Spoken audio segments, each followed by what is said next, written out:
Hi అందరికీ నమస్కారం. నేను మీ సాయిరామ్. ఈరోజు దొడ్డకానంది శ్రీరామనవమి తర్వాత దొడ్డకానందిలో జాతర జరుగుతుంది.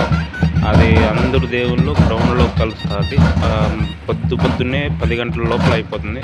నేను పోతున్నా కదా, అది కాటేరమ్మ టెంపుల్ కాడ ఆ గ్రౌండ్లోనే అన్ని దేవుళ్ళు వచ్చి కలుస్తారు. వెంకటరమణ స్వామి కావచ్చు, శివుడు కావచ్చు, ఇలా అన్ని దేవుళ్ళు వచ్చి కలుపుతారు. వెంకటరమణ స్వామి, గణేశ, గంగా, దుర్గా అంతా. ఇది ఒక దొడ్డకానందినే కాదు, మన బెంగళూరు మొత్తం నేను చూసిన విధానం అయితే బెంగళూరులో ఒత్తూరులో ఒకరోజు, ఇక్కడ దొడ్డకానందిలో ఒకరోజు, తర్వాత ఇంకో రోజు అట్లా అన్నదానం అట్లా పెడతారు. పక్కనే ప్రసాదాలు అవన్నీ డ్రమ్స్ కొట్టేవాళ్ళు వైపు భలే ఉంటుంది. అంటే నైట్ జాగారం కూడా చేస్తారు. ఎవరైతే బొమ్మ తెచ్చింటారో ఆ బొమ్మ కాడ వాళ్ళ ఇది కాటేరమ్మ మా ఓనర్ వాళ్ళది కాంతన్న తెచ్చిండేది బెంగళూరు కాటేరమ్మ వసుకోట నుంచి తెచ్చినారు ఆ బొమ్మను ఆడే తింటారు.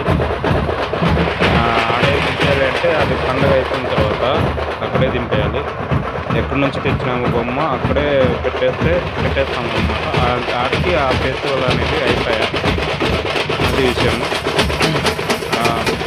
ఇప్పుడైతే అందరూ పళ్ళకి పొద్దున్నే టెంకాయలు కొట్టినారు, పూజలు పళ్ళకి మోస్తున్నారు, అదే సాగనంపుతున్నారు, అంటే పంపిస్తున్నారు.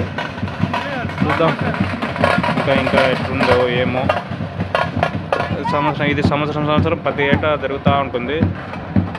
ఇక్కడ పలావ్ అనేది ఫేమస్ బెంగళూరులో. కలర్ పలావ్, అది మసాలా అన్నము, వెజ్ బిర్యానీ కావచ్చు, పలావ్ కావచ్చు, భలే ఉంటుంది టేస్ట్. ఎక్కడ చూసినా పెడతా ఉంటారు. అది ఓకే.